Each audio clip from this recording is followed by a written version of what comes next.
So, I'm going to show my top 5 games of 2023 so far, since we're almost halfway. And disclaimer, I didn't play Zelda yet, so it's not on here. But yeah, it's been a pretty good year, I would say, game-wise. And yeah, let's get some honorable mentions out of the way. First, we have Spiritfall. This was a pretty cool, like, Smash Brothers-like roguelike that was like a platformer. I don't know.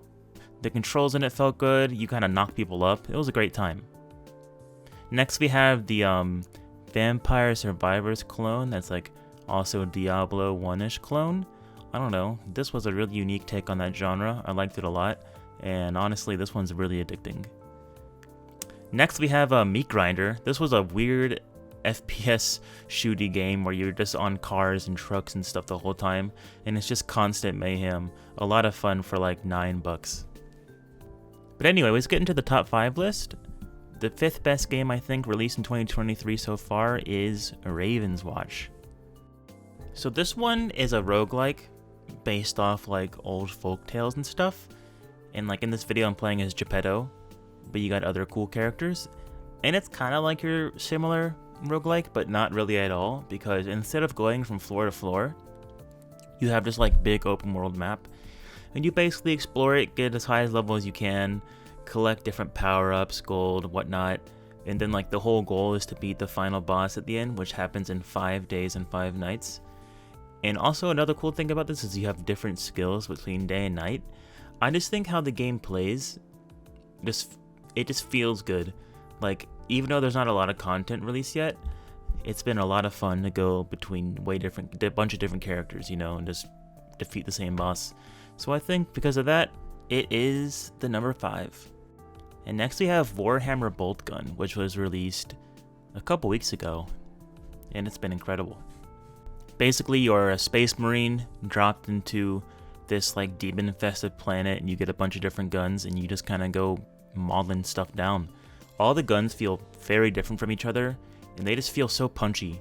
And a lot of the enemies are just so different and so cool.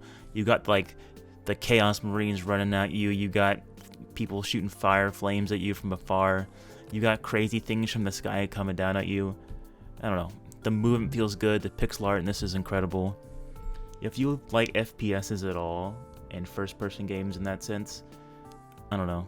I would give this a go, especially for, what, $18, $19? Holy crap. This thing is so good. And I recommend playing on the hardest difficulty because it really makes you use up your resources and like really get that strategic gameplay going with this. It's been fantastic, and it's the number 4. For 3, we have Wild Frost. Some people love this, some people don't like it. I love it. It's an incredibly hard game, which I also like, and it's a roguelike deck builder, which I'm always a fan of. This one just feels like pretty unique compared to others in the genre. You know, you don't have your standard people on the left hitting people on the right. Well, you kind of do, technically, but you got like 6 spots on the left and 6 spots on the right. Generally, the top attacks the top and the bottom attacks the bottom, unless cards say.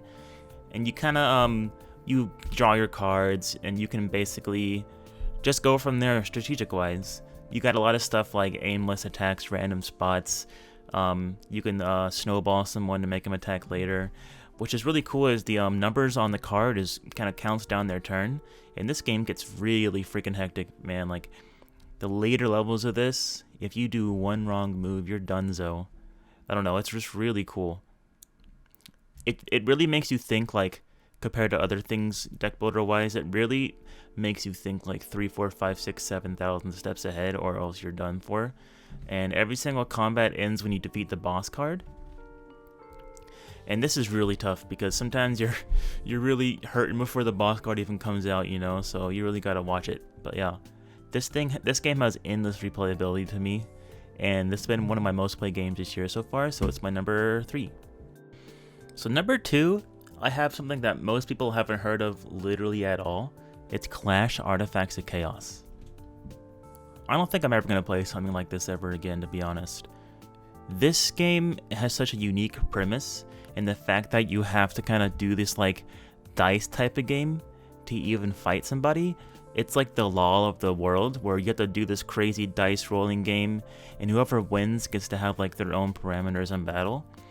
And the fighting in this game feels great. It's a little Souls-y-like, a little beat 'em up.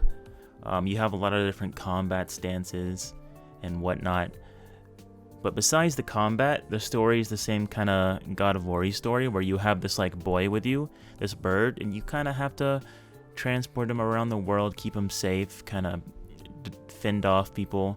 The story is really just about like you and him and like the characters. It's not as much about what's going around. And yeah, the world they built here, like I don't want to spoil anything, the world they built here is fantastic. All the stuff is either comedic, it hits the home, it really hits your heart. Oh, this game is just so good. It's hard to explain. What another cool thing is they have this like nighttime mode as well. Whenever it's night, different enemies show up and you have different armor. I don't know. Just go play this game. I don't want to say too much about it, but it's my number 2. Really close to being number 1, but here's the number 1. I think that this might be the most obvious number 1 ever. The Resident Evil 4 remake is a lot of people's like favorite game ever at this point. And I don't even think this game needs an introduction. The way they did the gameplay in this game compared to the original, and the way that they kind of tell the story, just in Resident Evil in general, just makes this so good. It really does a good job of not taking itself too seriously, you know, some games want to be too realistic. The gameplay in here does such a good job of like nice and arcadey with kind of flinging stuff around and kicking people on the back. You know, you got your arcade mode, you got your like little like game show mode, you got with the seller, you collect stuff, you like put jewels and things for fun to sell to the merchant. It's like a mix between tactical gameplay and like kind of silly gameplay, you know, like shooting barrels. You know, like I've like deflected knives from midair, I've shot TNT midair. Oh, there's just so much good about this game, dude. The story is incredible. It's just so, go play this game. There's just so much I can say about it and so much I don't want to spoil. But yeah, this is like the most number 1 ever. But yeah, thanks for watching. All these games are amazing. There's other amazing games too that have come out, like Diablo 4. I've been playing that, it's incredible, but I haven't got enough time to play it. Like I still haven't played Zelda. Like there's other games that I like a lot as well I haven't put on here. And yeah, I'll link them all below, like the Steam store page. And as always, like subscribe, like the video. You know, check out other videos I have. You know, I'm just a goofball. You know, XD, LOL, you know, the classic. And everyone just have a great night/day. And enjoy the second half of your 2023.